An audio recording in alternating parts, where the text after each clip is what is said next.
প্রশ্ন, সন্তোষ শর্মা কেন জামাতের মিটিংয়ে, সন্তোষ শর্মা কেন বিএনপির মিটিংয়ে, সন্তোষ শর্মা কেন জামাতের মিটিংয়ে মাহফিলে, এটা কোনো প্রশ্ন হইতে পারে না। প্রশ্ন হচ্ছে সন্তোষ শর্মা কেন জেলের বাইরে, এটি হচ্ছে প্রশ্ন। একটা কথা মানতেই হবে, 100 ইলিয়াস হোসেন আসলেও জামাতের কোনো ক্ষতি করতে পারবে না। আওয়ামী লীগের 14 দল, 14 গোষ্ঠী পুরো ভারতের সহযোগিতা নিয়ে তারা পারেনি। মনে নেই হাসানুল হক কি বলেছিল? এই আন্দোলন জামাতের ষড়যন্ত্র, শিবিরের ষড়যন্ত্র। যে দলটি নিষিদ্ধ করেছিল তারা যাওয়ার আগে, সেটাও জামাত। সুতরাং 100 ইলিয়াস হোসেন আসলেও জামাতের কোনো ক্ষতি করতে পারবে না, ঠিকই, কিন্তু কারো অবদানকে অস্বীকার করার মতো মন মানসিকতা রাখাও ঠিক না। 5 আগস্ট 36 জুলাই যখন বাংলাদেশ নতুন একটি স্বাধীনতা লাভ করেছে, একটু চিন্তা করে দেখুন এই 5 আগস্টের আগে, 5 আগস্ট 2024-এর আগে সিচুয়েশনটা একটু কল্পনা করে দেখুন। ওই সময় মানুষ কিরকম আতঙ্কগ্রস্ত ছিল, একটি পোস্ট বা একটি কথা বলতে কতটা ভয় পাইত। 2023 সালের নির্বাচনের আগ পর্যন্ত আওয়ামী লীগের বিরুদ্ধে কেউ কোনো কথা বলতে পারত না। সকল টিভি চ্যানেল ওরা দখল করে নিয়েছিল, যার কারণে কেউ কোনো নিউজ চ্যানেলগুলো দেখতো না। বিএনপি, জামাত, অন্যান্য যে রাজনৈতিক দল বা যারা দেশপ্রেমিক জনতা আছে, তারা সবসময় তাকিয়ে থাকতো বাংলাদেশের 2টা চ্যানেলের দিকে।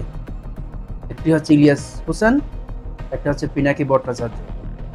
ওরা কি বলছে, ওরা কখন ভিডিও ছাড়বে, এটার জন্য সবাই অপেক্ষা করতে। এটা কি কেউ অস্বীকার করতে পারবেন?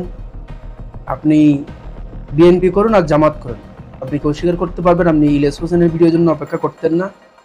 পিনাকির ভিডিওর জন্য অপেক্ষা করতেন না? কনক সরোয়ার, সাগর, সাইফুর সাগর, এরাই ছিল আমাদের প্রকৃত যোদ্ধা।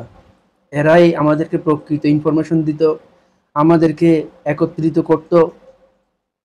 শেখ হাসিনার দুর্নীতি, গুম খুন সম্পর্কে আমাদেরকে সচেতন করত। তারাই আমাদেরকে এই আন্দোলনের জন্য তৈরি করেছিল, এটা কেউ অস্বীকার করতে পারবেন না। সেই পিনাকি, সেই ইলিয়াস হোসেন হঠাৎ করে জামাতের এজেন্ট হয়ে গেল, এই মাত্র 2-3 মাস আগের কথা বলছে। বিএনপির লোকজন ইলিয়াসের বিরুদ্ধে এমনভাবে লেগেছে, পিনাকির বিরুদ্ধে এমনভাবে লেগেছে, মনে হচ্ছিল এদের কোনো অবদানে নেই। ইলিয়াস হোসেন যখন কোনো ব্যক্তিকে ভারতের এজেন্ট বা ভারত মতাদর্শের লোক বলে পরিচয় করিয়ে দেয়, সেই লোকটা যখন ওই দলের হয়, তখন ওই দলের নেতাকর্মীদের মাথা খারাপ হয়ে যায়। কিছুদিন আগে জামাতের জেনারেল সেক্রেটারি আবু তাহের ওনাকে ভারতের এজেন্ট বলেছিল। জামাত আনুষ্ঠানিকভাবে সেটা বিবৃতি দিয়েছে, প্রতিবাদ করেছে। ইলিয়াস হোসেন সেটি অ্যাকসেপ্ট করেছে। এটাই হওয়া উচিত, জবাবদিহিতা থাকতে হবে। কারোর বিরুদ্ধে কোনো অভিযোগ আসলে সেটা খণ্ডন করার মন মানসিকতা থাকতে হবে। প্রতিবাদের ভাষা এমন হতে পারে না সে টিকটকার, সে ইউটিউবার, সেই এই সেই ওই, এটা কোনো প্রতিবাদের ভাষা হইতে পারে না। আমার বিরুদ্ধে গেল, সম্প্রতি উনি জামাতের বিরুদ্ধে কথা বলেছেন,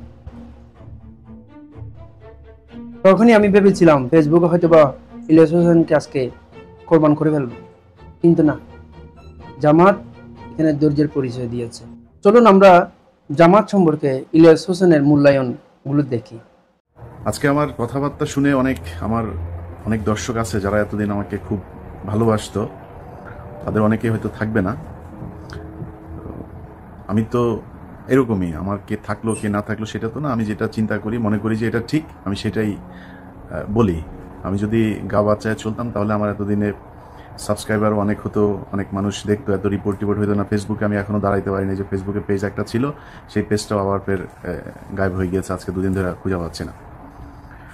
যাই হোক, এখন আজকের আলোচনায় আসি।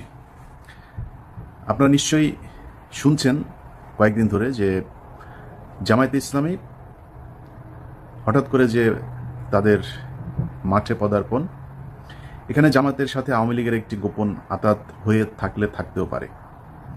আমি ভিডিওর শুরুতেই বলে নেই, আমি আমার জীবনে কোনোদিন কোনো রাজনৈতিক দলের সাথেই সরাসরি সম্পৃক্ত ছিলাম না। মনে করেন ওই ছোটোবেলায় মিছিলে নৌকারও গিয়েছি, ধানের শিশু অবশ্য বেশি গিয়েছি, বাট সরাসরি আমি কখনো কোনো রাজনৈতিক দলের সদস্য কিংবা কোনো এইসব কোনো কিছু ছিলাম না। কিন্তু ছাত্র রাজনীতি যারা করে তাদের মধ্যে আমি আমার নিজ জেলা চুয়াডাঙ্গা, সেখানে জীবননগরে হোস্টেলে যখন থাকতাম, এটা বোধহয় বিভিন্ন জায়গাতেই আছে, আমাদের জেলাতেও ছিল, আপনার শিবিরের ম্যাচ বলা হতো। যে ম্যাচগুলো ছিল এর মধ্যে জেলা শহর, থানা শহরে, এরকম আমাদের ওই এলাকাতে রাজশাহী, চুয়াডাঙ্গা, কুষ্টিয়া, পাবনা, এইসব এলাকাতে, ঝিনাইদহ, শিবিরের আলাদা ম্যাচ থাকে। ওই ম্যাচগুলোর নামই হচ্ছে শিবিরের ম্যাচ। শিবিরের ম্যাচে আমি ছিলাম এবং তাদের যে চলাফেরা, তাদের পড়াশোনা, সবাই বেশিরভাগই তারা ভালো স্টুডেন্ট এবং নামাজ পড়ে, তাদের ফর্ম পূরণ করতে হয়, নিয়মিত বই পড়তে হয়, নিয়মিত কোরআন হাদিস পড়তে হয়, নামাজ পড়তে হয়, এরকম তাদের এগুলো আমার ভালো লাগতো। এবং এরপরেও রাজনীতি যা দেখেছি, আমি কখনোই ছাত্র রাজনীতি সমর্থন করি না, কিন্তু তারপরেও যদি ছাত্র রাজনীতি চলতেই থাকে, শিবিরের রাজনীতি খারাপ ছিল না, আমি দেখি নাই কখনো।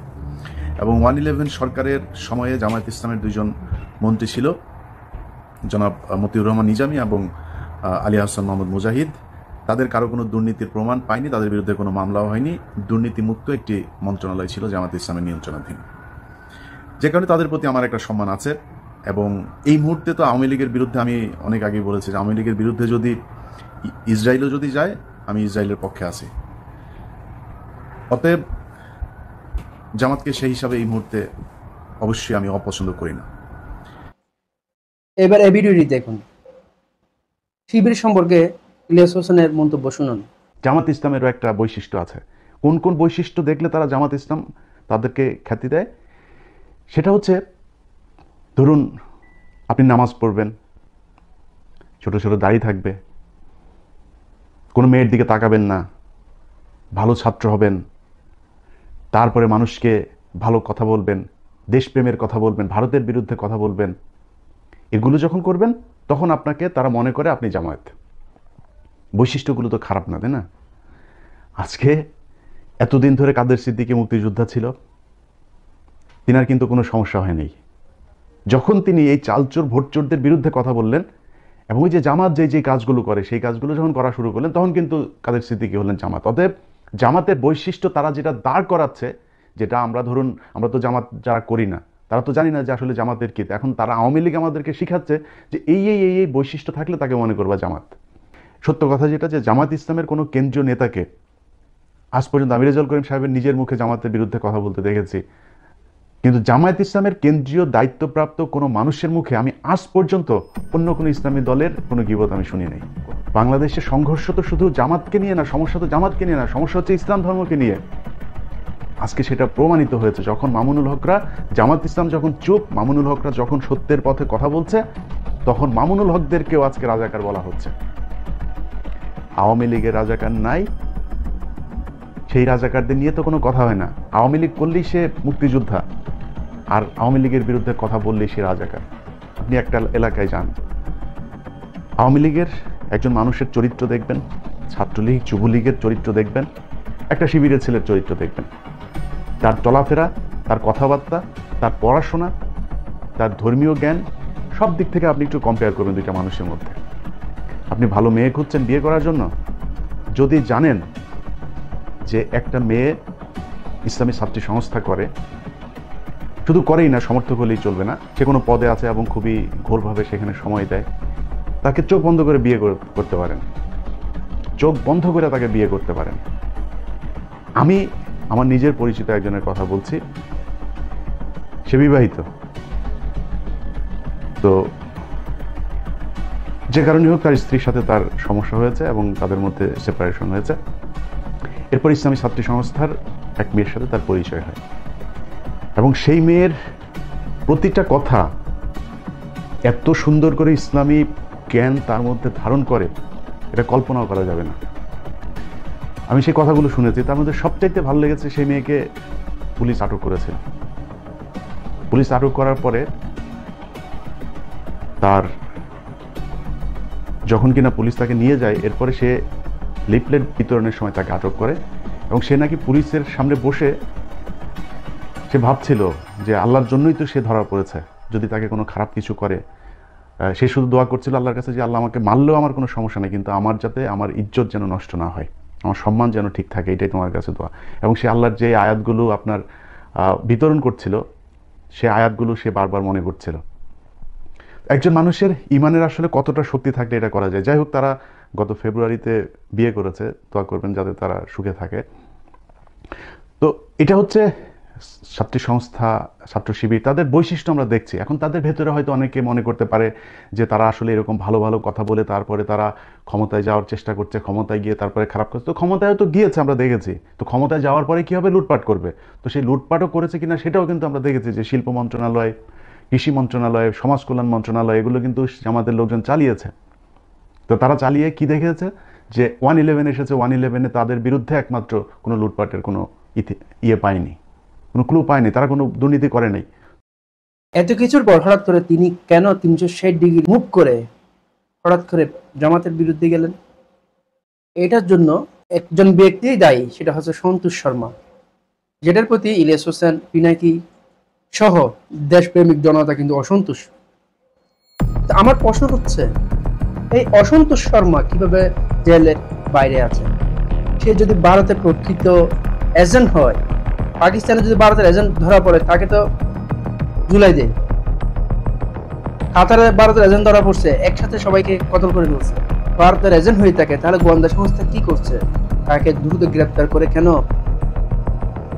চরবৃত্তির কারণে গ্রেপ্তার করা হচ্ছে না? কেন তাকে চরবৃত্তির দ্রুত গ্রেপ্তার করে চরবৃত্তির অভিযোগে তার বিচার হচ্ছে না?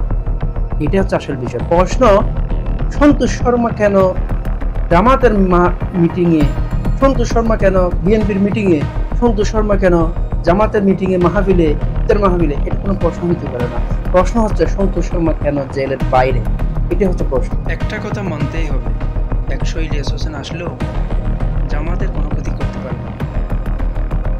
আওয়ামী লীগের 14 দল, 14 গোষ্ঠী, পুরো ভারতের সহযোগিতা নিয়ে তারা পারেনি।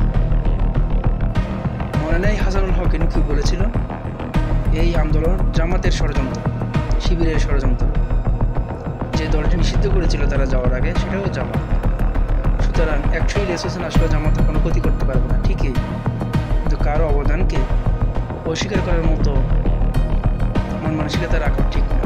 এই জামাত বিএনপির পক্ষে কথা বলতে গিয়ে, আওয়ামী লীগের বিপক্ষে কথা বলতে গিয়ে ইলিয়াস হোসেন অনেক নির্যাতিত হয়েছে, তার পরিবার নির্যাতিত হয়েছে, এমনকি তাকে গোয়েন্দা সংস্থা দিয়ে অনেক হয়রানি করা হয়েছে।